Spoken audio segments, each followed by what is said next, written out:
What are five things you need to check if you are in the Scrum market and for any reason you are not having interview? What could be the problem? I want to give you five things that you should check. If you check these five things and all of them are okay or all of them are not okay, you should be able to know what is the next step. So, what are the five things I'm going to talk about today? I will go a bit into detail what you should be checking. Number one, resume check. I will talk about what you should check when it comes to your resume in case you're not having an interview. Secondly, I want to talk about communication check. I'll tell you how to communicate and what type of communications might actually be stopping you from getting that Scrum job. Number three, I'm going to talk about certification check. Are you having the right certification? Are they helping you to land interview or not? Number four, I'm going to talk about success strategy check. What strategy have you put in place in order to succeed through the job market? And number five, I want to talk about your belief system check. So these are the five things that you need to constantly check at any time you're going through the Scrum market and you are not getting interviews or you have been getting interviews and you're not able to pull through to the end. Welcome to the Scrum chat room with Dr. Francis Ibunya. If you're new here, click the subscribe button for returning customer or for returning subscriber. Make sure that you like, drop a comment, and share because I guarantee you I'm going to make it relevant. I'll keep it straight to the point.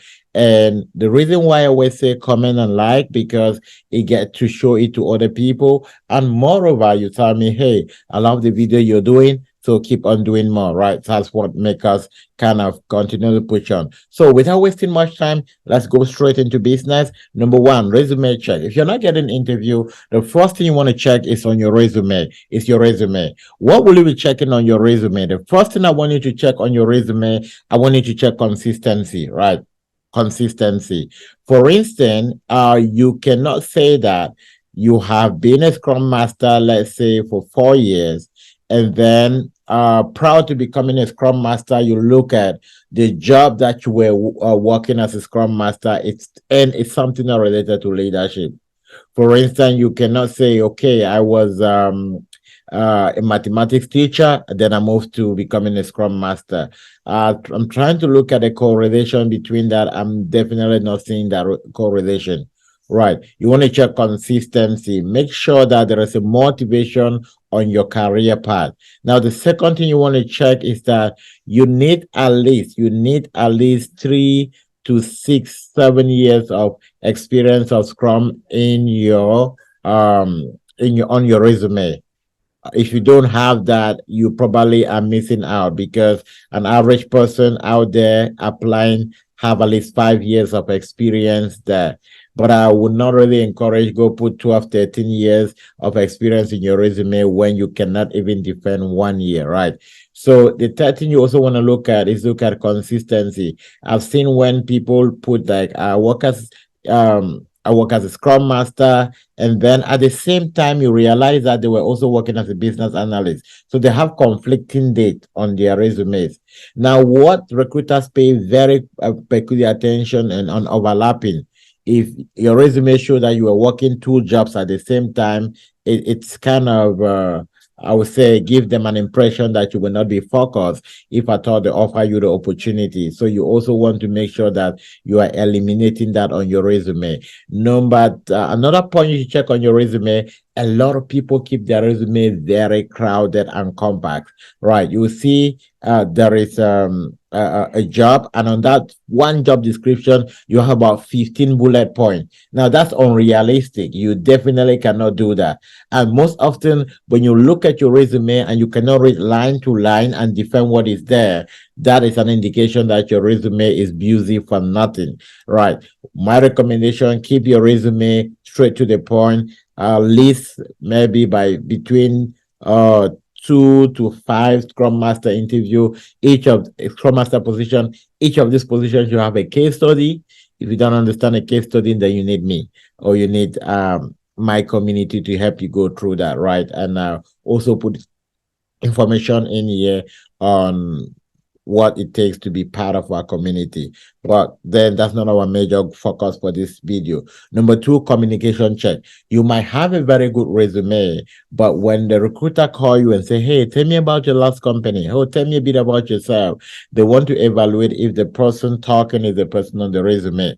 And that's where the problem comes in. When you get a resume writer, do a resume for you, and then you're talking, they're trying to match the person talking. It's like, oh, this resume is really, really good, but the person talking doesn't have the knowledge on the resume.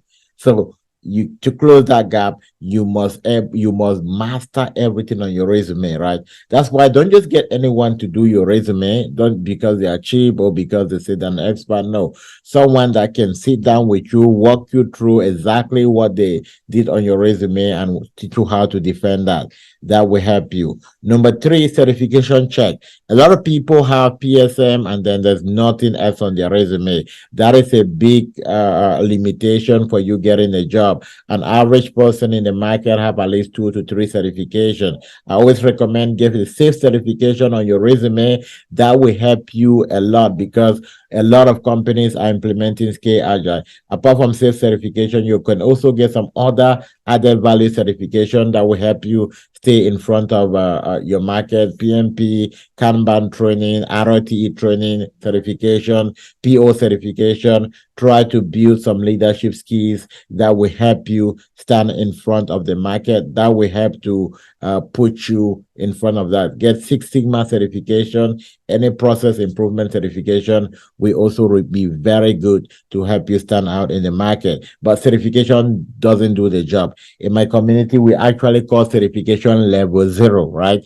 I train on level 1, level 2, level 3, level 4. Level 0 is certification. When you have a certification, it's as if you have nothing, right? Level 1 is where you learn the theory, the concept, push through. Level 2 is when you master the practical, go through the internship process. And level 3 is when you have a job and then you're performing well, right? So this is the different level on how we structure those who have them move through the process. If you're definitely interested, reach out and we'll look at how to help you. Now, the third thing, fourth thing, which I want us to focus on today is your success strategy. If you are looking for a Scrum job and you have no strategy at all on how to navigate towards a system, you're wasting your time. If all you're doing is apply, feel discouraged, apply, you must have a strategy on learning, a strategy on interviewing, a strategy on mastering the tool. If you don't have that strategy, look for a community that has a well-crafted strategy, fit into their strategy. You will close the gap in less than no time. Trust me. And then the last thing I want to talk about today, I want to talk about the belief check. Most often people don't believe in themselves. Like they're looking for a job, like, oh, I don't know if I'll be able to get it. The market is so difficult. And they're even doubting if the market is real. Now, you can do everything possible. You study, you master, you're practical, but then your mindset is going to cheat you and make you believe that it's too saturated. There's nothing out there. And trust me, what you believe in is what you get. So when you have a faulty belief, you will end up putting the effort and not seeing the reward. You need to train your mindset. One of the things we do in our community where we train those who are in the process of getting a job, train their mind to give them the job. If you can train your mind rightly, trust me, your mind will give you the job. All right, wanted to keep it relevant this Monday. Make sure that you're getting the value of it out of it. Don't forget to share. Don't forget to click the like button. And trust me, we are going to see you in the next video where we continue to give you the value you deserve. I'll see you in the next video.